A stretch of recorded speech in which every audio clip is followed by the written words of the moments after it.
अस्सलाम वालेकुम students, how are you. आज हमने पढ़ना है स्टैंडर्ड 9 का फिज़िक्स का चैप्टर है टर्निंग इफेक्ट ऑफ फोर्स। हमने आज पढ़ना है टॉर्क और मूवमेंट ऑफ अ फोर्स। ठीक है, टॉर्क इसका थोड़ा सा व्यू देने से पहले उन्होंने रिजिड बॉडी का थोड़ा सा कॉन्सेप्ट क्लियर किया है।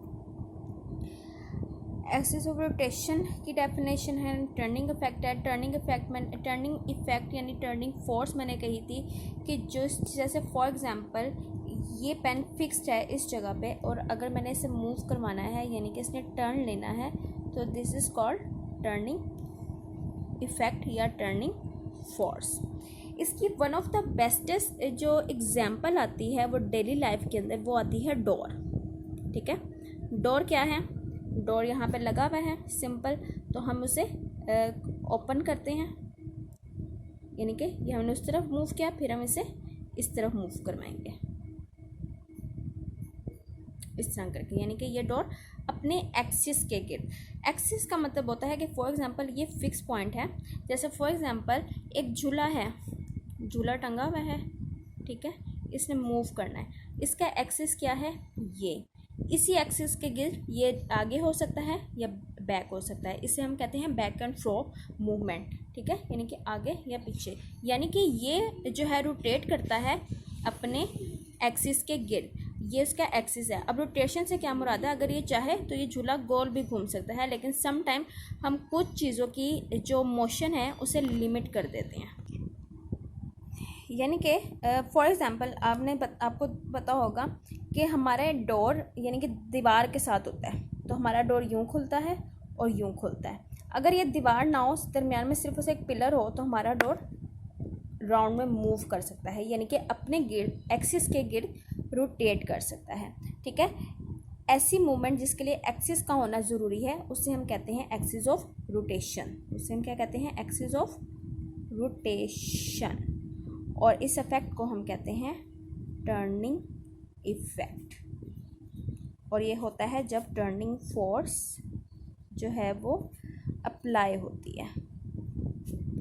ठीक है, इस कॉन्सेप्ट से पहले हम एक बात करते हैं, वो कहते हैं रिजिड बॉडी। रिजिड बॉडी का जो है अगर हम इंग्लिश में तर्जमा करें तो होता है ठोस यानी कि सख्त, जैसे कि ये रिजिड है। ठीक है, ये पेन रिजिड है यानी कि रिजिड। अब क्वेश्चन रेज ही होता है कि फिज़िक्स के लिहाज से रिजिड बॉडी हम किसे कह रहे हैं? फिज़िक्स के लिहाज से हम कहते हैं कि रिजिड बॉडी के अंदर जो पार्टिकल्स हैं उनका डिस्टेंस जो है वो पेयर्स हैं। ठीक है, distance between all of the particles do not change, यानी कि डिस्टेंस जो है पार्टिकल्स का वो चेंज ना हो। पहला सवाल क्या आता है? डिस्टेंस चेंज ना हो। सेकंड कि जब जो है वो डिस्टेंस चेंज ना हो, कब? जब फोर्स अप्लाई हो।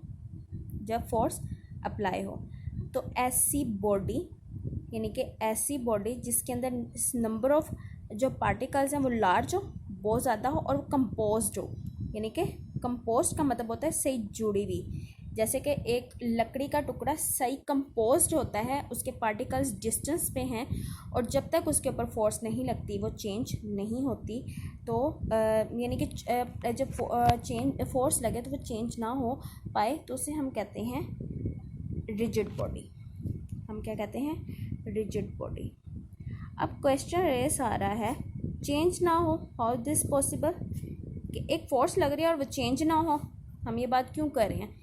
चेंज होने से मुराद है डीफॉर्म होना, यानी कि अपनी शक्ल को बदल देना।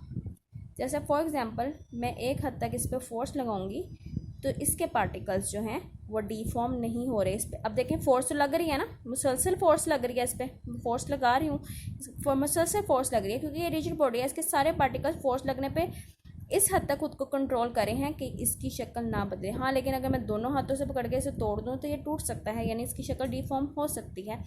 तो ऐसी बॉडी जो एक हद तक जो है वो फोर्स को बर्दाश्त कर सके, उसका ईच एंड एवरी पार्टिकल, और ख़ुद को डिफॉर्म होने से रोके, उसे हम कहते हैं रिजिड बॉडी। ओके, होपफुली आपको ये क्लियर हुआ होगा। हम इस तरफ आ जाते हैं। वी ओपन और close our door by pushing और पुलिंग इट, ठीक है, पुश करके या पुल करके। हेयर पुश और pull turn the door about its hinge और एक्सिस ऑफ रोटेशन, यानी कि ये एक्सिस ऑफ रोटेशन है और इसमें आगे या पीछे की तरफ वो मूव कर रहा है। द डोर इज ओपन और close due to the turning effect of the force acting on it, यानी कि डोर किस वजह से होता है, क्योंकि उसके ऊपर टर्निंग इफेक्ट है, यानी कि यूं करके या इस तरह। जैसे एक टर्निंग इफेक्ट है इस तरह, तो फिर डोर खुलेगा तो यूं करके और ये बैक एंड फ्रॉक मूवमेंट में।